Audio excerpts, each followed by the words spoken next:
ಹಾಸನದಲ್ಲಿ ದಿನೇ ದಿನೇ ಹೆಚ್ಚುತ್ತಾನೆ ಇದೆ ಹೃದಯಾಘಾತ ಪ್ರಕರಣಗಳು. ಹೃದಯಾಘಾತದಿಂದ ಹದಿಹರೆಯದ ಯುವಕ ಯುವತಿಯರನ್ನ ಬಲಿ ಪಡಿತಾ ಇದೆ. ಬೆಂಬಿಡದೆ ಕಾಡ್ತಾ ಇದೆ ಹೃದಯಾಘಾತ. ಆದರೆ ಹಾಸನ ಜಿಲ್ಲೆಯಲ್ಲಿ ನೀವು ನಂಬಲಿಕ್ಕೂ ಅಸಾಧ್ಯ, ಅಂಕಿತ ಅಧಿಕಾರಿಗಳಿಲ್ಲ. ಆಹಾರ ಸುರಕ್ಷತೆಯನ್ನ ಕ್ರಮವಹಿಸಬೇಕಾದಂತಹ ಅಂಕಿತ ಅಧಿಕಾರಿಗಳು ಅಧಿಕೃತವಾಗಿ ಹಾಸನ ಜಿಲ್ಲೆಯಲ್ಲಿ ಇಲ್ಲ. ಇರುವವರು ಮಂಡ್ಯದಲ್ಲಿದ್ದಾರೆ. ಮಂಡ್ಯ ಅಧಿಕಾರಿ ಡಾಕ್ಟರ್ ಶಶಿಧರ್ ಏನಿದ್ದಾರೆ ಅವರನ್ನ ಹಾಸನಕ್ಕೆ ಇನ್ಚಾರ್ಜ್ ನೀಡಲಾಗಿದೆ. ಆದ್ರೆ ಇಲ್ಲಿ ಅವರಿಲ್ಲ. ಹಾಸನದಲ್ಲಿ ಕ್ರೂಷಿಯಲ್ ಪರಿಸ್ಥಿತಿಯನ್ನ ನೀವು ಗಮನಿಸ್ತಾ ಇದ್ದೀರಿ. 42 ದಿನಗಳಲ್ಲಿ ಸುಮಾರು 30ಕ್ಕೂ ಹೆಚ್ಚು 30 ಹೃದಯಾಘಾತ ಪ್ರಕರಣಗಳು ಈಗ ಬೆಳಕಿಗೆ ಬಂದಿರೋಂಥದ್ದು. ಅದರಲ್ಲೂ ಯುವಕ ಯುವತಿಯರನ್ನ ಬೆಂಬಿಡದೆ ಕಾಡ್ತಿದೆ ಹೃದಯಾಘಾತ. ವೈದ್ಯರು ಘಂಟಾ ಘೋಷವಾಗಿ ಹೇಳ್ತಾ ಇದ್ದಾರೆ, ಜಂಕ್ ಫುಡ್ ಎನ್ನುವ ಈ ಮಾರಿ ಯುವಕ ಯುವತಿಯರನ್ನ ಎಲ್ಲೋ ಒಂದ್ ಕಡೆ ಬಲಿ ಪಡಿತಾ ಇದೆ ಅಂತ ಹೇಳ್ತಾ ಇದ್ದಾರೆ. ಆದರೆ ಏನು ಜಂಕ್ ಫುಡ್ ಘಟಕಗಳ ಮೇಲೆ ದಾಳಿ ಮಾಡಿ ಅವರಿಗೆ ದಂಡ ಹಾಕುವಂತಹ ಕೆಲಸ ಇದುವರೆಗೂ 1.5 ತಿಂಗಳಲ್ಲಿ ಎಷ್ಟಾಗಿದೆ? ನಾವೀಗ ನೀವು ಗಮನಿಸ್ತಾ ಇದ್ದೀರಿ, ನಾವೀಗ ಹಾಸನ ಜಿಲ್ಲೆಯ ಆಹಾರ ಸುರಕ್ಷತಾ ಅಧಿಕಾರಿಯ ಕಚೇರಿಯಲ್ಲಿ ನಾವಿದ್ದೇವೆ. ನೀವು ನೋಡ್ತಾ ಇದ್ದೀರಿ ಯಾವ ರೀತಿಯ ಖಾಲಿ ಹೊಡಿತಾ ಇದೆ. ಅಂಕಿತ ಅಧಿಕಾರಿ ಆಹಾರ ಸುರಕ್ಷತಾ ಇದರ ಬಗ್ಗೆ ಕ್ರಮ ವಹಿಸಬೇಕಾದಂತಹ ಅಧಿಕಾರಿಯ ಏನು ಚೇರು ಖಾಲಿ ಹೊಡಿತಾ ಇದೆ. ಇರುವವರು ಒಬ್ಬರೇ, ಅವರು ಮಂಡ್ಯದಲ್ಲಿದ್ದಾರೆ, ಇಲ್ಲಿಗೆ ಇನ್ಚಾರ್ಜ್ ಇದ್ದಾರೆ. ಆದರೆ ಇಲ್ಲಿ ಯಾರನ್ನ ಕೇಳೋದು? ಆಹಾರ ಸುರಕ್ಷತಾ ಅಧಿಕಾರಿ ಏನು ಅಡಬಸವೇಗೌಡರಿದ್ದಾರೆ, ಅವರು ಹೇಳ್ತಾ ಇದ್ದಾರೆ ನಾವು ಬೈಟ್ ಕೊಡೋ ಹಾಗಿಲ್ಲ, ನಮ್ಮ ಅಂಕಿತ ಅಧಿಕಾರಿ ಬೈಟ್ ಕೊಡಬೇಕು ಅಂತ ಹೇಳ್ತಾ ಇದ್ದಾರೆ. ಆಗಿದ್ದರೆ ನಾವು ಡಾಕ್ಟರ್ ಶಶಿಧರ್ ಅವರು ಮಂಡ್ಯದಲ್ಲಿದ್ದಾರೆ, ನಾವು ಯಾರನ್ನ ಕೇಳಬೇಕು ಸ್ವಾಮಿ? ಹಾಸನದಲ್ಲಿ ದಿನೇ ದಿನೇ ಸಾಯ್ತಾ ಇದ್ದಾರೆ, ಹೃದಯಾಘಾತದಿಂದ ಸಾಯ್ತಾ ಇದ್ದಾರೆ.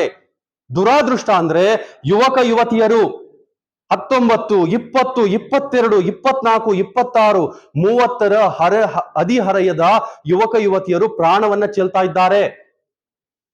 ಸಾರ್ವಜನಿಕರು ತಮ್ಮ ಅಳಲನ್ನ ತೊಡ್ಕೊತಾ ಇದ್ದಾರೆ. ಸಾರ್ವಜನಿಕರು ಆಕ್ರೋಶವನ್ನು ಹೊರಹಾಕ್ತಾ ಇದ್ದಾರೆ.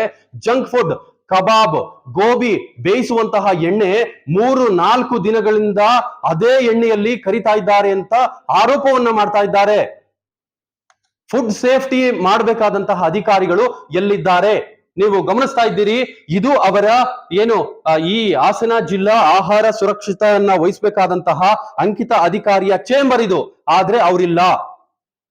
ಇಲ್ಲಿರುವಂತಹ ಏನು ಆಹಾರ ಸುರಕ್ಷತಾ ಅಧಿಕಾರಿ ಹೇಳ್ತಿದ್ದಾರೆ, ಅಂಕಿತ ಅಧಿಕಾರಿ ಇದ್ರ ಬಗ್ಗೆ ಮಾತನಾಡಬೇಕು, ನಾವು ಮಾತನಾಡೋ ಹಾಗಿಲ್ಲ ಅಂತ. ಮತ್ತೆ ನಾವ್ ಯಾರನ್ನ ಕೇಳ್ಬೇಕಾಗಿದ್ರೆ? ಹಾಸನದಲ್ಲಿ ಕೃಷಿಯಲ್ ಪರಿಸ್ಥಿತಿ ಇದೆ, ಇಲ್ಲಿರ್ಬೇಕಾದಂತಹ ಅಧಿಕಾರಿ ಮಂಡ್ಯದಲ್ಲಿದ್ರೆ ಏನ್ ಸ್ವಾಮಿ ಫಲ? ಇಲ್ಲಿ ನಾವ್ ಯಾರನ್ನ ಕೇಳಬೇಕು? ಹಾಸನ ಜಿಲ್ಲೆಯಲ್ಲಿ ಫುಡ್ ಸ್ಟ್ರೀಟ್ ಮೇಲೆ ಜಂಕ್ ಫುಡ್ ತಯಾರಿಸುವಂತಹ ಘಟಕಗಳ ಮೇಲೆ ದಾಳಿ ಮಾಡಿ ದಂಡ ಹಾಕೋರು ಯಾರು? ಇದಕ್ಕೆ ಕಡಿವಾಣ ಹಾಕೋರು ಯಾರು? ಹಾಸನ ಜಿಲ್ಲೆಯಲ್ಲಿ ಈಗಾಗಲೇ ಸರ್ಕಾರ ಹೇಳಿದೆ, ಆಹಾರ ಇಲಾಖೆಗೆ ಆದೇಶವನ್ನು ಕೂಡ ಮಾಡಿದೆ. ಆದರೆ ಆಹಾರ ಸುರಕ್ಷತಾ ಅಧಿಕಾರಿಯ ಈ ವಿಭಾಗ ಏನಿದೆ, ಇದು ಕವಡೆ ಕಾಸಿನ ಕಿಮ್ಮತ್ತು ನೀಡೋ ಹಾಗೆ ಕಾಣ್ತಿಲ್ಲ. ಯಾಕಂದ್ರೆ ಈಗಾಗಲೇ ಏನು 3-4 ದಿನಗಳು ಅಥವಾ ಅದಕ್ಕೂ ಹೆಚ್ಚು ಬಳಸಿದಂತಹ ಆಯಿಲ್, ಕಳಪೆ ಸಾಮಗ್ರಿ, ಕಳಪೆ ಗುಣಮಟ್ಟದ ಸಾಮಗ್ರಿಗಳನ್ನ ಬಳಸಿ ಜಂಕ್ ಫುಡ್ ನ ತಯಾರು ಮಾಡಲಾಗ್ತಾ ಇದೆ ಅನ್ನೋ ಆರೋಪ ಕೂಡ ಕೇಳಿ ಬರ್ತಾ ಇದೆ. ಆದ್ರೆ ಇದಕ್ಕೆ ಕಡಿವಾಣ ಹಾಕುವಂತಹ ಅಧಿಕಾರಿಗಳು ಎಲ್ಲಿದ್ದಾರೆ? ಎಷ್ಟು ಫುಡ್ ಸ್ಟ್ರೀಟ್ಗಳ ಮೇಲೆ ದಾಳಿ ಮಾಡಿ ದಂಡವನ್ನ ವಿಧಿಸುವಂತಹ ಕೆಲಸ ಆಗಿದೆ? ಇದರ ಬಗ್ಗೆ ಸಿಬ್ಬಂದಿಗಳನ್ನ ಕೇಳಿದ್ರೆ, ಇಲ್ಲ ಸರ್, ನಾವು ಈಗಾಗಲೇ ಫುಡ್ ಸ್ಟ್ರೀಟ್ಗಳ ಮೇಲೆ ದಾಳಿ ಮಾಡಿದ್ದೀವಿ, ನಾವು ಸ್ಯಾಂಪಲ್ ನ ಕಳಿಸಿದ್ದೀವಿ ಅಂತ ಹೇಳ್ತಾ ಇದ್ದಾರೆ. ಆದ್ರೆ ಸ್ಯಾಂಪಲ್ಗಳು ಬರೋದು ಯಾವಾಗ? ಬಂದು ಅದು ಕಳಪೆ ಗುಣಮಟ್ಟ ಅಂತ ತಿಳಿದು ಅವರಿಗೆ ದಂಡ ಹಾಕೋದು ಯಾವಾಗ? ಇನ್ನೆಷ್ಟು ಬಲಿಬೇಕು? ಈ ಜಂಕ್ ಫುಡ್ ತಿಂದು ಇನ್ನೆಷ್ಟು ಹಾಸನದ ಯುವಕ ಯುವತಿಯರು ಬಲಿಯನ್ನ ಕೊಡಬೇಕು? ಈಗಲೇ ಸರ್ಕಾರ ಎಚ್ಚೆತ್ತು ಹಾಸನಕ್ಕೆ ಆಹಾರ ಸುರಕ್ಷತಾ ಅಧಿಕಾರಿ ಏನಿದ್ದಾರೆ, ಆಹಾರ ಸುರಕ್ಷತಾ ಏನು ವಿಭಾಗ ಇದೆ, ಇದಕ್ಕೆ ಅಂಕಿತ ಅಧಿಕಾರಿ ಏನಿದ್ದಾರೆ, ಇದನ್ನ ನೇಮಕ ಮಾಡಬೇಕಿದೆ, ಇದಕ್ಕೆ ಉತ್ತರವನ್ನ ನೀಡಬೇಕಿದೆ.